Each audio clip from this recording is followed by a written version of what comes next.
पिता, पुत्र और पवित्र आत्मा के नाम पर आमेन। आप सबों को जय यीशु। हम लोग आजकल विवाह संस्कार के विषय में मनन चिंतन करते हुए आ रहे हैं। हम लोग मलाकी के ग्रंथ उसके अध्याय 2 वाक्य 16 के अंदर ईश्वर का वचन पढ़ते हैं। प्रभु इस्राएल का ईश्वर ये कहता है, मैं तलाक से घृणा करता हूं। विश्वमंडल का प्रभु ये कहता है, मुझे उससे घृणा है जो एक पत्नी से अन्याय करके दूसरी के साथ गांठ जोड़ देता है, अतः अपने ही जीवन की सुरक्षा करने के लिए इस तरह विश्वासघात ना करो। प्रभु कहता है, मैं तलाक से घृणा करता हूं। हम लोगों ने विवाह संस्कार के अंदर सीखा है, एक वैध विवाह कभी भी तोड़ नहीं सकता है। कलीसिया के नियम के अनुसार एक बार कलीसिया में वैध विवाह हुआ है, जीवन के अंत तक पति पत्नी एक साथ रहना जरूरी है, क्योंकि यहां पर साफ साफ लिखा हुआ है, ईश्वर तलाक से घृणा करता है। एक बार वैवाहिक जीवन में प्रवेश करने के बाद अनेकों लोगों को आपसी मनमुटाव और एक दूसरे के विरुद्ध में अन्य दोषारोपण करना शुरू करना, फिर लड़ाई झगड़ा, फिर तलाक, कई लोग एक रहते दूसरे के साथ में रखना। हम लोगों ने बीती क्लासों में दाम्पत्य शुद्धता के विषय में एवं दाम्पत्य विश्वस्तता के विषय में मनन चिंतन किया। विवाह के समय पर जीवन साथी को प्यार करने का, आदर करने का और एक विश्वासी जीवन साथी बनकर जीवन के अंत तक एक साथ रहने का हम लोग कलीसिया के सामने, ईश्वर के सामने हम लोग वादा करते हैं। इसके विरुद्ध में अनेकों लोग सिविल कोर्ट जाकर के तलाक लेते हैं। कैथोलिक कलीसिया का धर्म शिक्षा ग्रंथ उसके संख्या 1644 1644 वहां पर तलाक ना देना मना किया हुआ है। कोई भी एक बार वैध विवाह में प्रवेश करने के बाद अपने जीवन साथी को त्याग नहीं सकता है। और कैथोलिक कलीसिया का धर्म शिक्षा ग्रंथ 1650 के अंदर 1650 के अंदर लिखा हुआ है, जो लोग सिविल कोर्ट जाकर के इस प्रकार तलाक लेते हैं, कलीसिया के अनुमति के बगैर सिविल कोर्ट जाते हैं, वहां पर तलाक वहां से लेते हैं और दूसरे शादी भी करते हैं सिविल कोर्ट के द्वारा ही। इस प्रकार के लोग कलीसिया में कोई भी संस्कार का सबसे पहले का मतलब है जो परम प्रसाद संस्कार बिल्कुल नहीं ले सकता है। और कोई भी स्थान मान जो कलीसिया का है वो वहां पर उनको नहीं मिलता है। स्थान मान का मतलब है वहां जो कार्य करने का, कोई सेक्रेटरी बनना, कोई प्रेसिडेंट बनना, ऐसे जो स्थान है, जो कार्य करने का जो मौका है, वो सब उनको नहीं देता है। यदि वह उस जीवन साथी के साथ परित्यक्त जीवन जीने का निर्णय करते हुए, अर्थात उनके आपस में कोई शारीरिक संबंध नहीं, इस प्रकार का जीवन जीने का और कलीसिया के साथ जुड़ने का निर्णय करता है और उसके लिए जो गलती किया है, ईश्वर की इच्छा के विरुद्ध, कलीसिया के नियम के विरुद्ध जो अपराध किया, उसके लिए पूर्ण प्रायश्चित पश्चाताप के साथ जब पाप स्वीकार कर लौटना चाहता है, कलीसिया इसका भी अनुमति देते हैं। लेकिन जो लोग अपने पत्नी के साथ दूसरा विवाह कर कर रहते हैं, ऐसे लोगों के लिए परम प्रसाद देना और कलीसिया के अन्य सेवा कार्य में कोई स्थानमान देना ये मना है। लेकिन वे कलीसिया के साथ जुड़ कर के प्रार्थना में, अन्य कार्यों में वो शामिल हो सकता है, क्योंकि वो बपतिस्मा प्राप्त व्यक्ति है।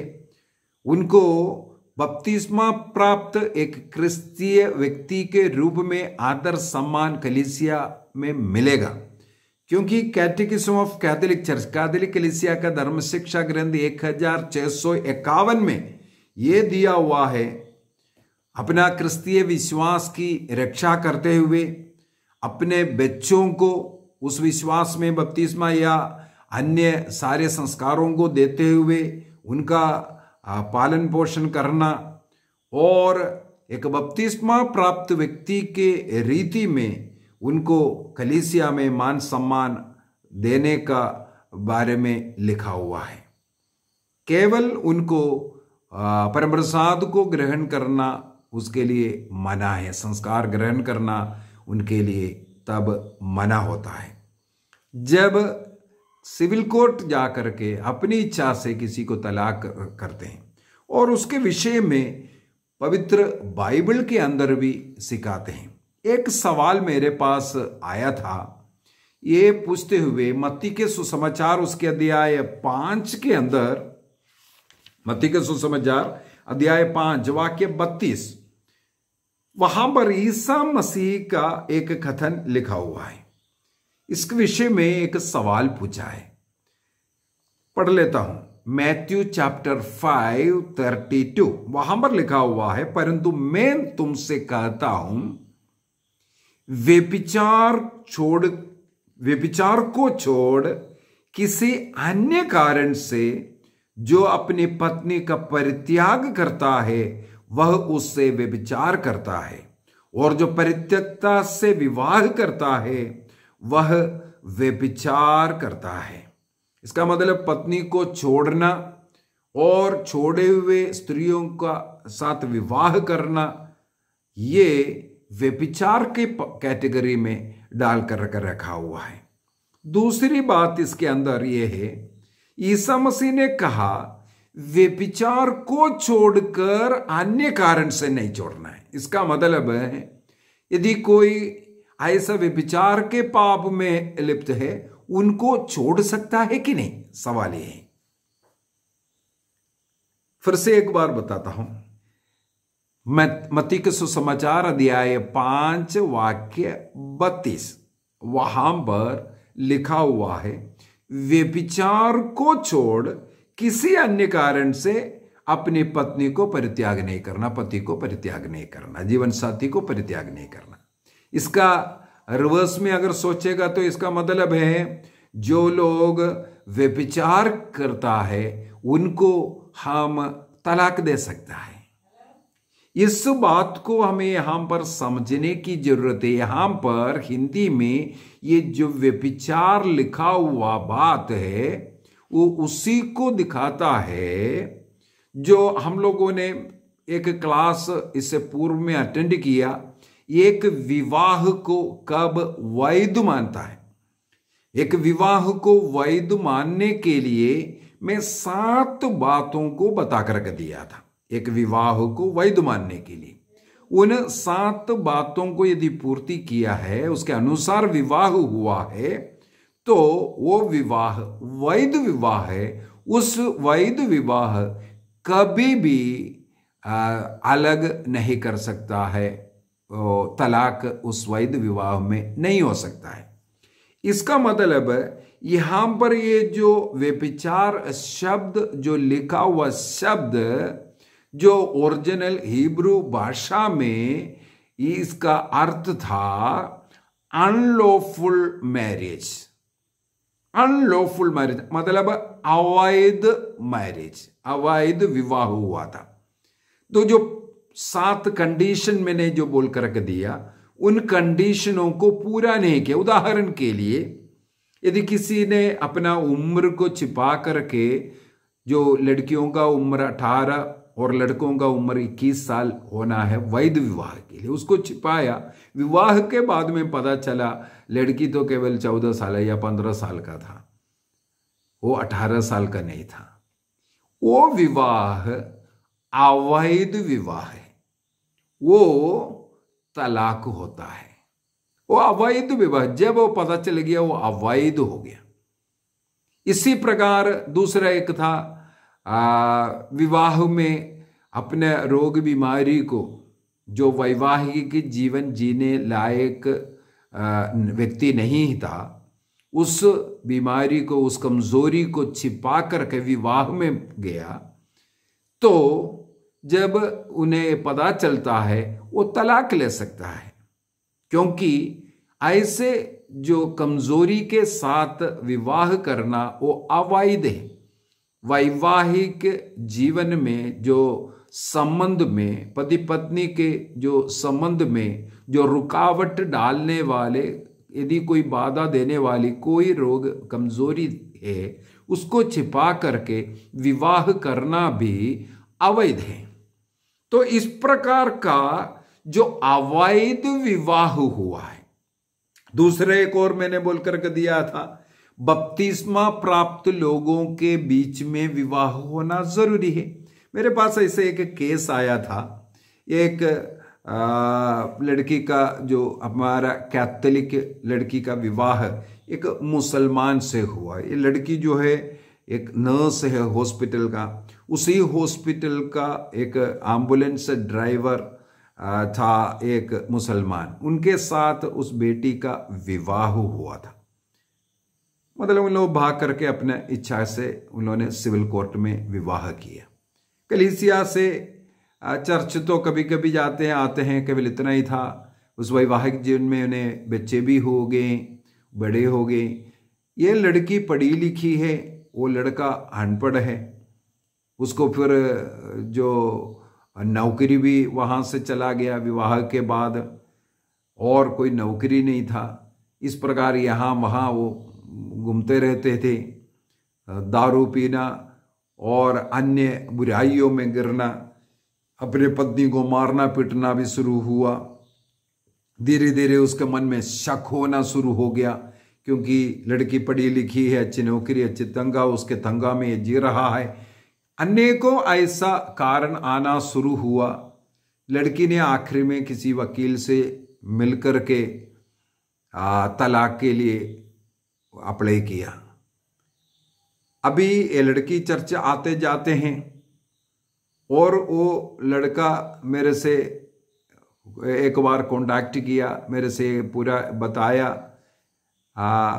तब मैंने इसके ऊपर स्टडी करने के बाद मैंने बोला, देखो इतना वर्ष आपको मिला था, अभी तो कलीसिया के अनुसार ये तो अवैध विवाह है, वो कैथोलिक में संस्कार नहीं ले सकते, नहीं ले रहा है। अभी ये अवैध विवाह है, ये तलाक लेगा, इसके बाद उसको कलीसिया से जुड़ करके कलीसिया का संस्कार के साथ वो जी सकती है। आपको इससे पूर्व में यदि आप बपतिस्मा लेकर के यदि आप चर्च के अंदर विवाह किया होते, ये विवाह तलाक में नहीं होना था।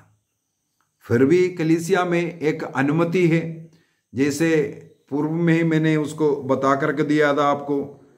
यदि कैथोलिक कलीसिया का धर्म शिक्षा ग्रंथ 1649 के अनुसार यदि पति द्वारा सताया जाता है, मारा जाता है, पीटा जाता है, उनके साथ रहना अपने जीवन के लिए खतरा है और अपने बच्चों का सही पालन पोषण नहीं होता है, इस कारण यदि कलीसिया से अप्लाई करेगा, अपने पति से अलग रहना है, उसे तलाक नहीं कहते हैं, लेकिन अलग रहने का अनुमति कलीसिया देता है। कलीसिया में वो नियम है।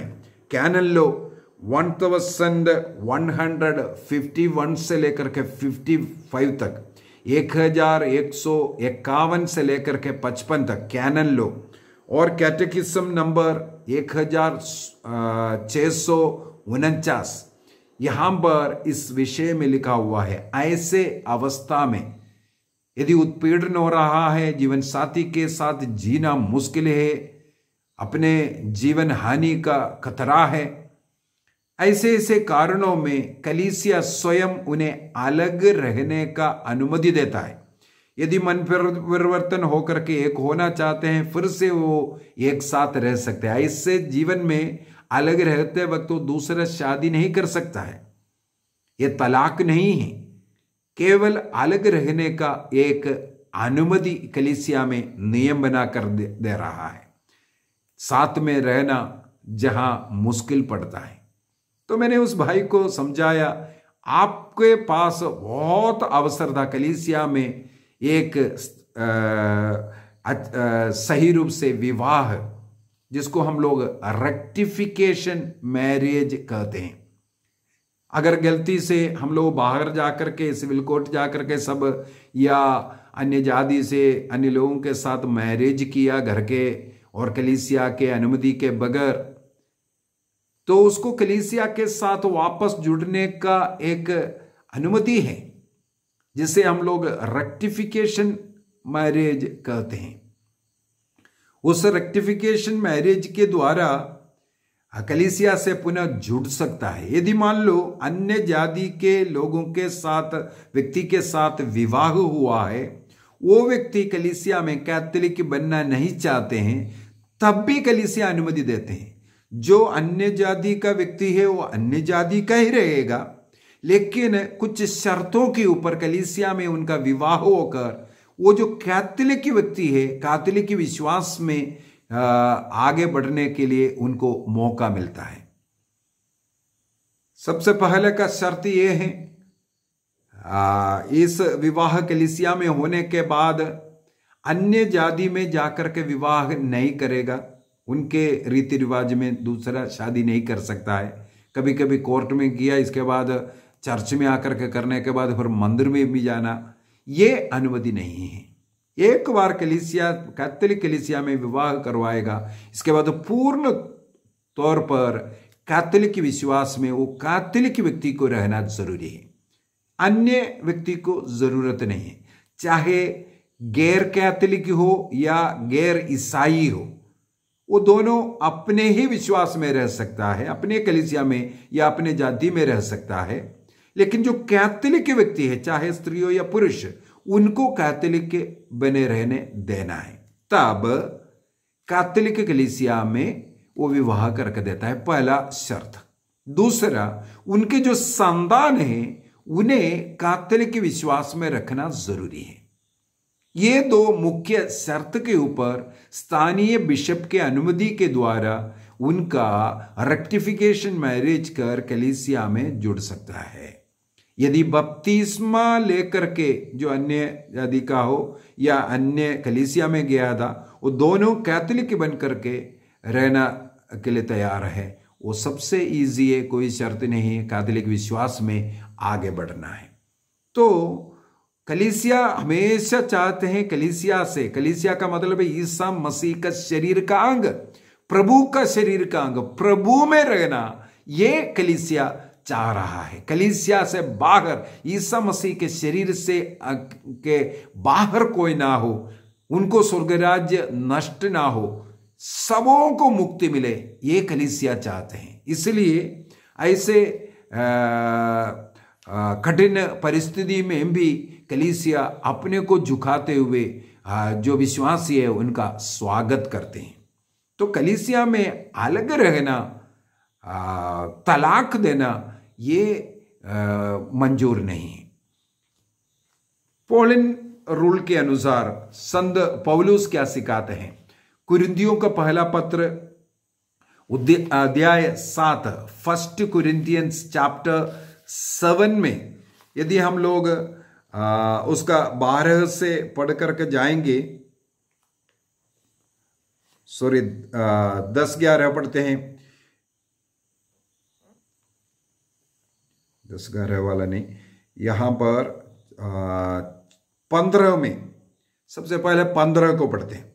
वहां पर लिखा हुआ है, यदि विश्वास नहीं करने वाली जो जीवन साथी है वो अलग हो जाना चाहते हैं तो वह अलग हो जाए।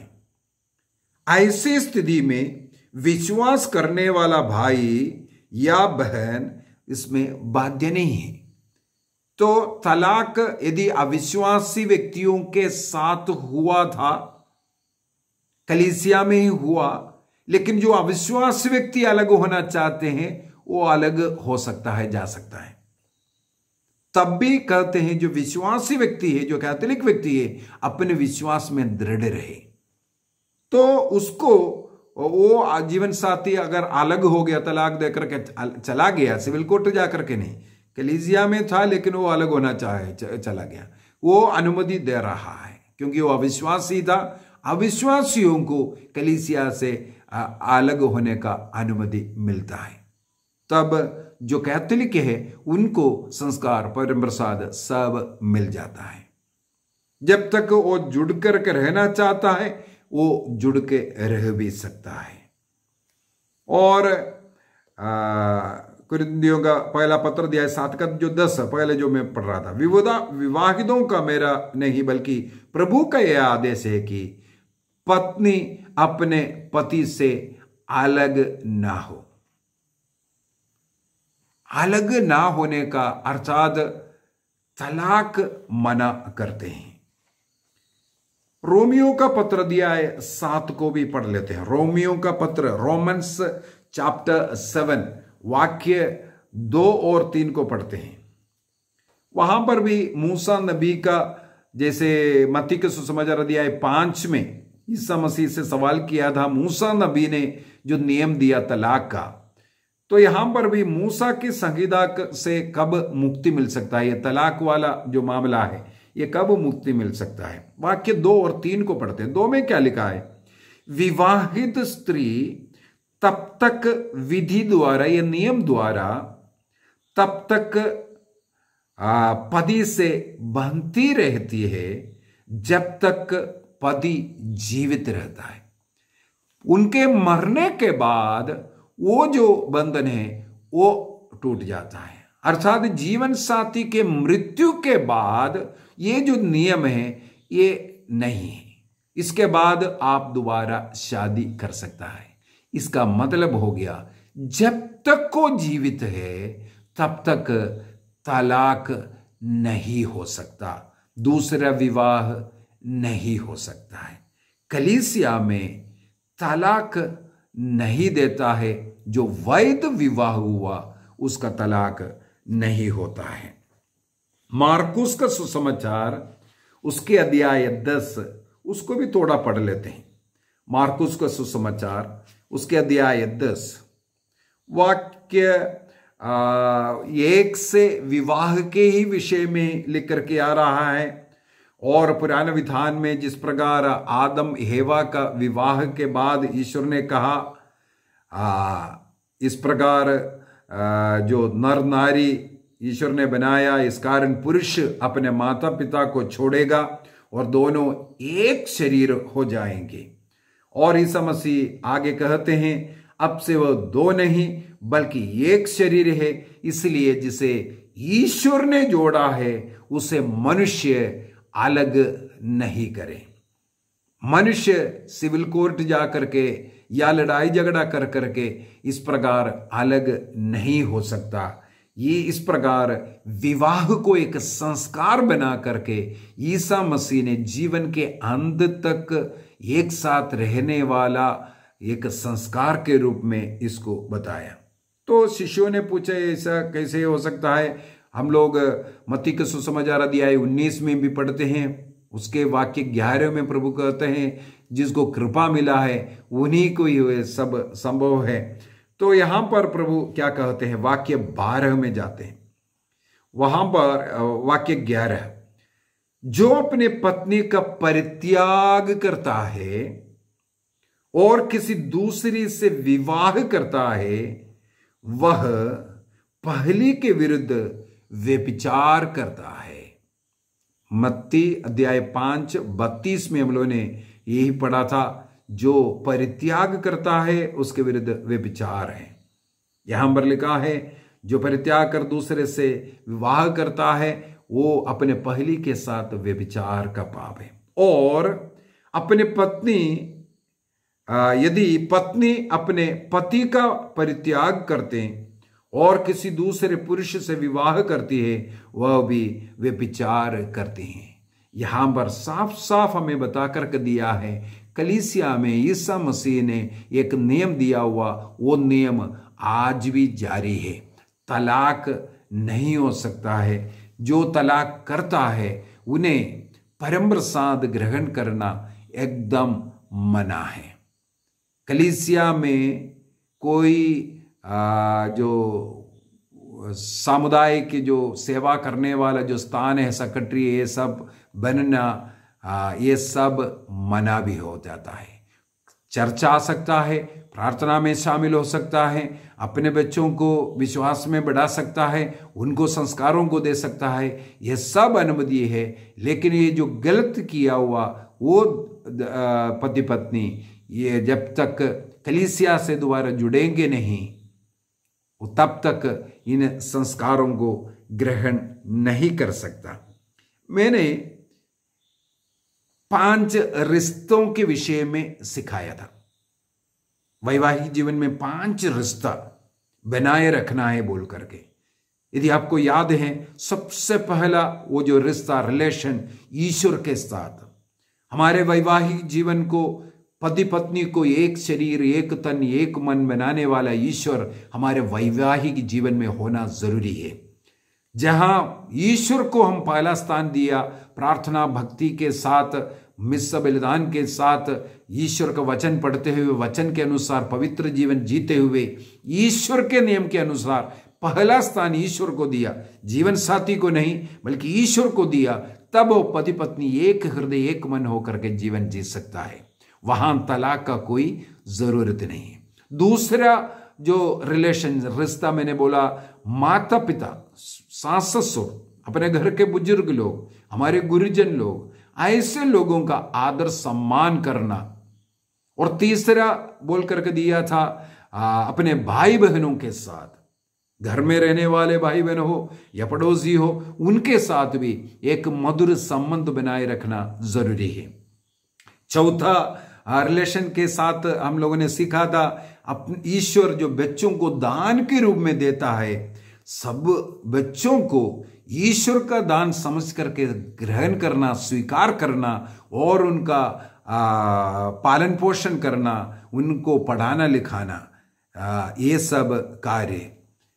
5वां जो रिलेशन के रूप में मैंने बोला था वो रिलेशन है पति पत्नी का रिलेशन। अपने हड्डियों की हड्डी, मांस का मांस, अपने जीवन साथी में अपने को परखना, अपने को देखना, इस प्रकार वो मेरा शरीर का भाग है, इस प्रकार स्वीकार करना। ये 5 रिलेशन को एक पूर्व में मैंने एक क्लास लिया, शायद 1 साल पहले का क्लास है, तब भी मैंने परिवार के विषय में, पारिवारिक रिश्तों के विषय में एक क्लास लिया था। वहां पर मैंने हाथों के द्वारा ये बताया था अन्य रिलेशन में और पति पत्नी के रिलेशन में क्या फर्क है। विवाह के समय पर एक विवाह का अंगूठी पहनाया जाता है। ये विवाह का अंगूठी, एक अंगूठी पहनने वाले इस अंगुली का नाम ही रिंग फिंगर है, रिंग डालने वाला, अंगूठी डालने वाला। क्यों हमें ये पता चलेगा अभी।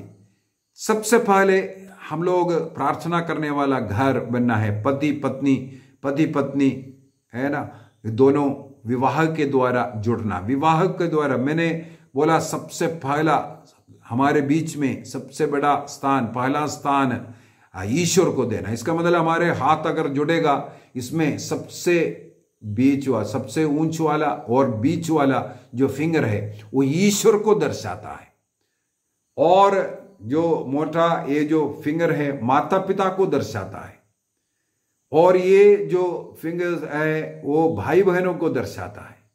जो छोटा फिंगर है वो बच्चों को दर्शाता है, और पति पत्नी को दर्शाने वाले जिसमें रिंग डाला हुआ है, विवाह में रिंग डाल करके जो ज्वाइन किया है उसको पति पत्नी को दर्शाता है। अब ये संबंध का क्या अर्थ है इसको मैं आपको बताता हूं। ईश्वर को जीवन में, परिवार में पहला स्थान देने वाला, प्रार्थना करने वाला परिवार को दिखाने के लिए इस अंगुली को, जो ईश्वर वाला अंगुली को मोड़ना, अर्थात ईश्वर के सामने घुटना टेक करके प्रार्थना करके ईश्वर के साथ जुड़ा हुआ परिवार, इसको एकदम ऐसा जोड़ना, ये वाला अंगुली को मोड़ करके उसको जोड़ना। इसके बाद बाकी अंगुलियों को मिला दीजिए। ये माता पिता का अंगुली है। माता पिताओं का आदर करना, सम्मान करना, और विवाह के बाद माता पिता से अलग घर में भी रह सकता है, घर से अलग हो सकता है, और माता पिता का आदर सम्मान करते हुए उनके साथ जुड़ करके रहना है। अलग हो सकता है और दूसरे घर में रह सकता है, माता पिता का सेवा भी करना है। ये भाई बहनों का है। भाई बहनों के साथ जब तक विवाह नहीं हुआ साथ में रहा, विवाह के बाद अपना घर बना करके पत्नी के साथ दूसरे घर में भी हम जाकर के रह सकता है।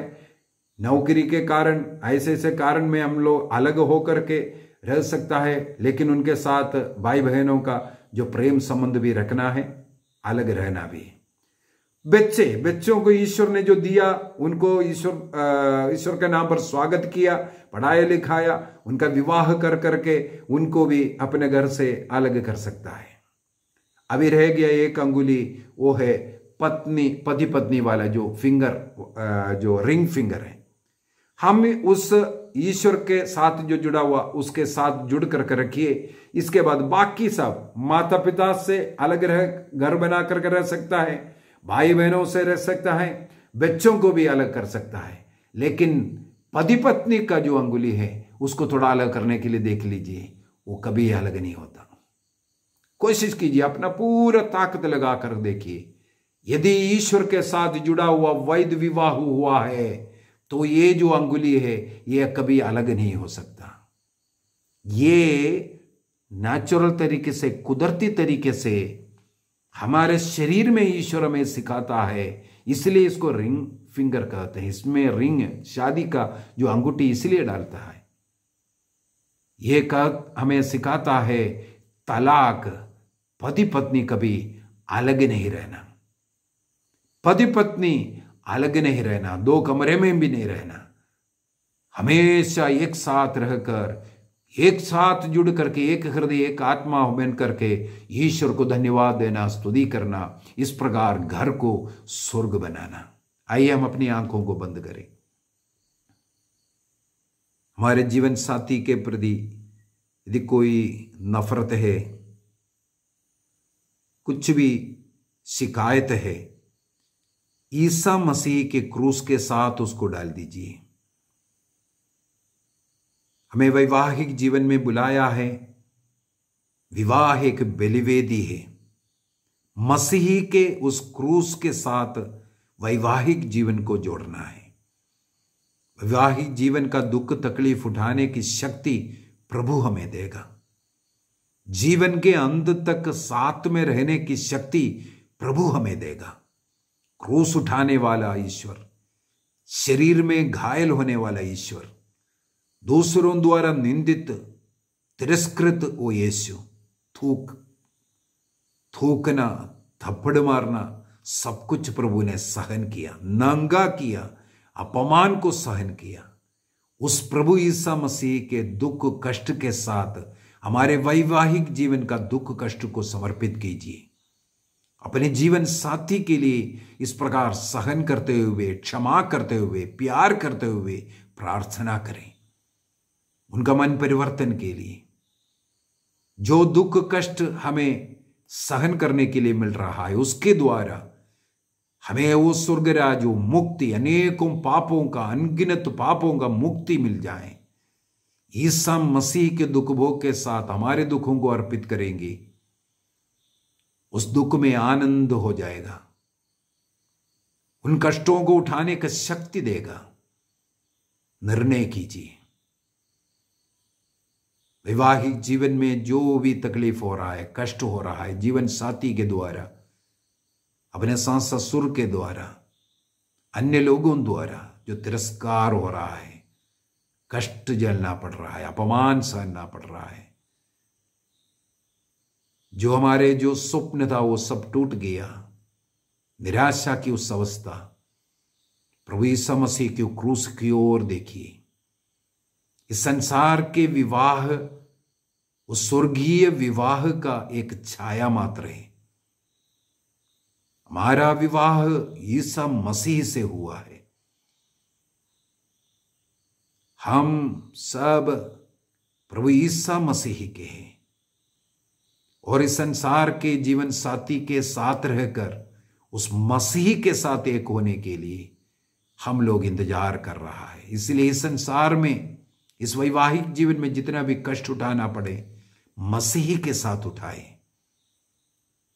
खुशी के साथ उठाए, शिकायत के साथ नहीं। 3 शब्द याद कीजिए, सहन करना, क्षमा करना, प्यार करना। सहन करते हुए क्षमा करो, सहन करते हुए क्षमा करते हुए प्यार करो। उस अवस्था में प्रभु की ओर अपना हृदय मन आत्मा को उठाकर प्रार्थना करो। प्रभु हम सबों को इसके लिए शक्ति प्रदान करे। पिता, पुत्र और पवित्र आत्मा के नाम पर आमीन। आप सबों को जय यीशु।